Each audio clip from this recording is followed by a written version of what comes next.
Buenas tardes from Rancho del Zocalo over here in Frontierland. And Rancho del Zocalo in English translates to ranch of like the public square or the plaza, Yeah, right? and it does feel like sort of a plaza as you enter Frontierland. Once you get here, it's an open space, a little bit of like a gathering place, lots of outside tables where everybody can just dine and hang out. So what we're doing today is the Fantasmic dining experience, and this is something that you need to go ahead and book ahead, because with the prefix menu, it gives you 4 options for adults and 3 options for kids. It gives you a guaranteed ticket to either the what time's the first showing for Fantasmic? What time? I think it's 8:30. Okay, and then the second one is like 10. What time's the first showing for Fantasmic? 9 o'clock? Oh, 9 and then 10:30. 9 and 10:30. Right. You're right. So the options we have are the chili verde riblets, which looks amazing, right? Your classic chili verde with the green chiles, and then there's a potato salad, and then refried beans with a cilantro rice, lime rice. And then next we have the sweet and spicy shrimp tacos.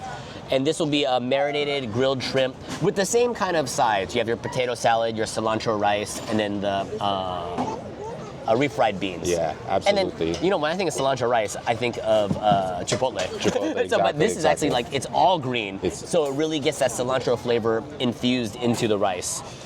And then I stole one of these from the kids' plate. But this is the potato tacos, half bitten, yeah, with a picante aioli and a guacatillo, which it might be sandwiched in there somewhere. Yeah. It's fried almost like those Jack in the Box tacos. Absolutely, it looks nice and crispy. And then lastly, we have the sweet and savory carne asada, and this is going to be the marinated short ribs. It looks like some kind of salsa, pickled onions with radish and maybe some cilantro over there on the side. So we got a lot of things to try. We got a lot of things. So like with these package deals, you never know what to expect. Sometimes you don't know how hefty the servings are. But when they were kind of plopping it over onto the plates, I was like, man, we're getting. I think the price of an order, including the ticket, I believe is $35. Is that right? I don't know. 35 sounds like value. To be able to get a close seat for Fantasmic without having to wait, right? I think the hack is also I think we probably still need to go about an hour before, because a lot of people do get the dining package, and if you really want to be front, right up against the water, right at the gate, you probably still need to be an hour before. Absolutely. Versus if you risk camping out without a dining package, you're looking at like 2 hours before. Exactly, and then you have pretty much one of the best views for Fantasmic. You're literally either just right in the middle in front of where the show is happening, or maybe just off center to the right and off center to the left. And really close. That's the closest that you can get to in terms of the action. Sure. It's so much that you get wet. You may get wet. You will get Absolutely. wet. Absolutely. So it's a nice value. And then lastly, to finish it off, we have the dessert, and this is the cortadillo. And this is a jam-filled pan dulce with vanilla frosting and rainbow sprinkles. Yeah. So we got a lot of food to try today. Lots of bites. We'll see. What do you want to start with? Well, let's start with the kids menu. Okay, we'll start simple. This looks like something I need to dip it into something. I'm probably gonna dip this into the refried beans. You were thinking about what I was thinking, bro. I was thinking of doing on the tomatillo salsa. Let's see. So it's just a taco shell, flour tortilla with some potato inside. This is kid friendly. It's also vegan friendly. It just has the little leaf next to it. So for our vegan friends, no animal was used or harmed in the making of this potato taco. Not bad, lightly seasoned. You know what to expect when you eat a flour tortilla. But it's nice and easy. This tastes like a game day food. Like if you're watching the game and you have a stack of these in a circle with a dip in the middle. That's what I get down with on this. It's pretty good. Really basic. Nice. It would be better for on the kids menu if they put like just cheese or like chicken or something in it. Because my kid didn't like it. But I like it. Pretty good. It's more of like a slightly mature flavor, Yeah. right? All right. Nice little starter course for us, little appetizer. You want to try one of these riblets? Yeah, let's go You for know- the riblets. I'm just gonna take a piece off because we did steal some from the girls. I don't want to eat all their food. I'm gonna grab one. Okay, you take Oh. it. You take it. So what is a riblet? And you know, a riblet I think is a mini Pork? rib. Yeah. So you think about like a pig and piglet. Piglet's like Winnie the Pooh, right? Yeah. A little pig, right? So there's a rib, which is a big rib, and a riblet, Yeah. a small rib. Yeah. So you can see the bone in there, but there's a lot of protein around surrounding the bone. You know what I mean? And then it's smothered in some spicy tomatillo salsa. Let's see how spicy it is. You know, one thing I like about tomatillo salsa, which makes the chile verde, is the tang in it. I like a little bit of that citrus tang in it, which Absolutely. is probably coming from the lime. Really good. It's nice and tender.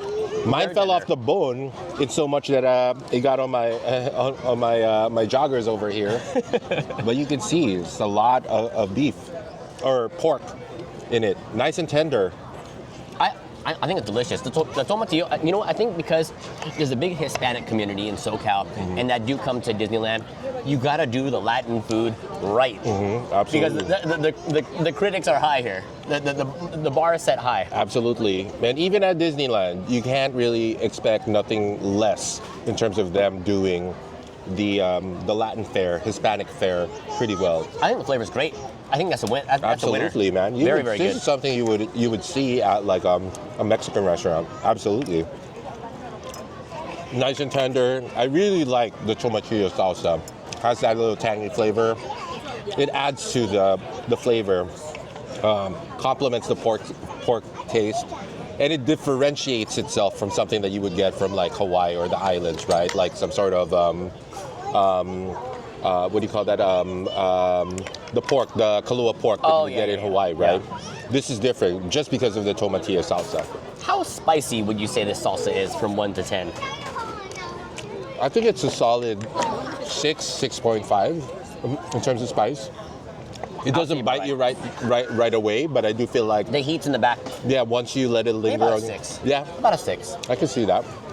So, Anytime the green salsas, they're not really the spiciest. you know, that's interesting because when you talk about a Disney level of spice, it can't really be so spicy it's gonna burn your taste buds off, you know? Yeah. That's not the Disney way. Yeah. So it has to be spice where it reminds you of a spice, but not so spicy where it's like you can't finish the whole thing, or if you finish the whole thing, you'll be running to the bathroom. Absolutely.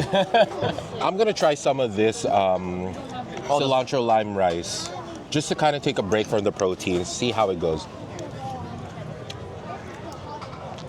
Ooh. A little bit different for Asian rice. It does have that sort of citrus zing, right, with the lime. You know what? It tastes green, if that makes sense. It tastes like it's been infused with a vegetable base, which is the cilantro, right? Absolutely. Which makes sense why it's completely green. I like it. I like it. I like rice that has some seasoning into it. Yeah. You know, growing up, it's always been white rice, but in terms of like getting stuff like garlic rice or cilantro lime rice or adobo rice or anything like that, something extra adds to the base starch that you get with rice. You know, it's not OD on the flavoring too. I feel like it's a good base for you to mix your protein into it for that perfect balanced bite. I like it. Definitely works with the tomatillo sauce. While you're chatting there, I cut a piece of the carne asada. It has a nice char on one side, so it is grilled. It is freshly grilled. So you know, the cut of a carne asada is a unique cut, but it is reminiscent of more of like a skirt steak. Yeah, it does have Yeah. skirt steak vibes. It's a leaner cut, so when you cook a carne asada, it's a fast, high temperature grill. Yeah. Or char. It cooks super fast because if you cook it too long, it's gonna get chewy. So it definitely is not rare at all if you look at it. It's right? very much medium. Yeah. But that's carne asada for you. Oh, the flavoring's there. This is sweet and savory, and I do taste both. I do taste the smokiness of the char, which I really like. And you were asking me because I'd had this before prior to you, and this is what I had ordered, and I really enjoyed it. There's a little bit of fat on some of the cuts, but not overwhelming. I like this. I like this a lot. I like the sweetness. Yeah. It kind of reminds me of, and correct me if I'm wrong, but like, it kind of almost reminds me of some sort of like Hawaiian fare that you would get at like L&L, like their barbecue beef. That's true. Yeah, because the Hawaiian flavoring does have a lot of teriyaki and soy in it with the sweetness. You know, the challenge when you're grilling a sweet meat is that sugar burns so easily that it's hard not to grill something and taste a burned sugar flavor. So they did this right. It's a quick, high temperature grill, which is, I mean, what makes a carne asada chef and yeah, I guess a chef great at what they do. Absolutely. I really enjoyed that bite. Yeah. I mean, it didn't particularly stand out to be a Hispanic fare per se in terms of the flavor profile. With that said, the cut of the meat is very carne asada. You know what? I bet you there's a little bit of soy sauce in it. I wouldn't be surprised. Yeah. Man. And lastly here, we have, once again, sweet and spicy shrimp tacos. Ooh, I see a lot of cilantro, bro. I'm a cilantro guy. Yeah, I get down with the cilantros. And then looks like the shrimp's grilled nicely.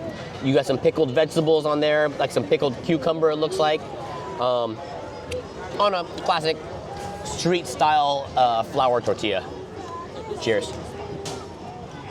There's sort of some brown sauce on it. What is it? Marinated sweet and spicy. So I wonder if it kind of matches the flavor profile of the carne asada. So what's your first impression? The sauce I taste, and actually has more heat. You know, this has more heat than the tomatillo salsa. The heat is more like a, I might be guessing, I might need to get it fact checked, but I think it's a Guajillo chili. Guajillo. A little darker. Maybe, yeah. I think that's it. Oh, you know what? Woo! You know what I would compare it to? The dark sauce on here is like a mole. Yeah. It's a mole That's salsa. exactly what it tastes like. It almost has like a cocoa kind of vibe to it. Exactly. You know, after that first bite, I think I want to eat some mole. That was bad. You caught me mid-drink, bro. Sometimes it works, sometimes it doesn't. we do a lot of wordplay here with the dads. Yep. The dad jokes, dad's on brand for sure. I'm waiting for it every single video that we have. Here it goes. John's setting something up. I'm waiting for it. I need to do a better job of setting you up, but you know what? You don't need the setup, man. Sometimes you just go for it. But the shrimp is nice and meaty, right? It doesn't. Yeah. It's not like a tiny little shrimp, as you can see from the bite. I mean, shrimp's easy to overcook, and you know it's slightly overcooked, but I'd rather have it a little overcooked than a little undercooked. You know. It's barbecue too. You see the charring on the side of that shrimp here too. Good smokiness. That mole is on point. The cilantro is nice. It has a nice fresh bite that complements everything here.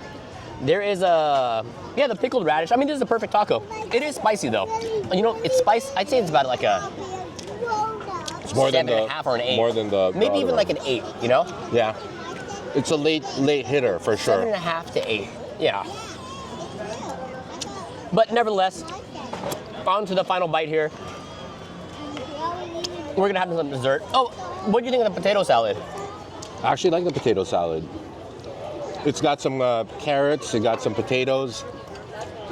It got some corn. I don't know what the green is.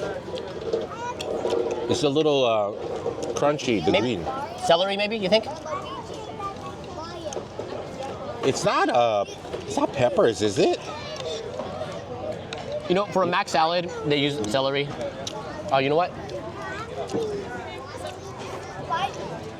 It could be a cucumber. It could be chopped cucumber. Yeah, actually, you're right. I think it's cucumber. And then carrot. Classic. Oh, and there's some corn in here too. Yeah. Bam, corn. Yum. All right. Lastly here, we have our celebration cake. Is that what it's called? Oh, the corn. You know what? When I look at it, someone told me a celebration cake. I would believe them. Cortadillo. Cortadillo, jam-filled pan dulce, with vanilla frosting and rainbow sprinkles. Honestly, my expectations of this is the caliber of a buffet-style cake. Absolutely. You know what I mean? And in many ways it is, right? In terms of fast preparation, fast serving kind of deal. And I'm sure it's like a gigantic sheet cake that they just chop up. It kind of, I think I would expect something like this at like a Mexican bake shop, you know what I mean? Like, Yeah, I like think so. you know, I could almost see it as like a birthday cake. Or like a cake that they would serve at like a Mexican children's birthday party. For our Hispanic viewers, Yeah. let us know, comment below and let us know, when do Hispanics eat cortadillo? I don't know. Yeah, I've never heard cortadillo before, but it does have a nice ring, cortadillo. So the jam, what kind of berry is it? I don't think it's straight strawberry, dude. I don't Jam filled. know. Does it scream strawberry? I almost, my I think it is strawberry. It does taste very strawberry. And I think strawberry is more of a, you see strawberries more in Hispanic cakes and Latin flavoring than you do like a raspberry, I think. I think so. I think it's a winner. I mean, we have a lot of food to get through over here. We've sampled just about, oh, you finished your cake almost already. All right. You know, here, Dad JC, he knows how to throw down, man. I know how to eat, man. I know how to eat. Well, we're gonna enjoy the rest of this food. Hasta luego. Please. Padres, out. Right.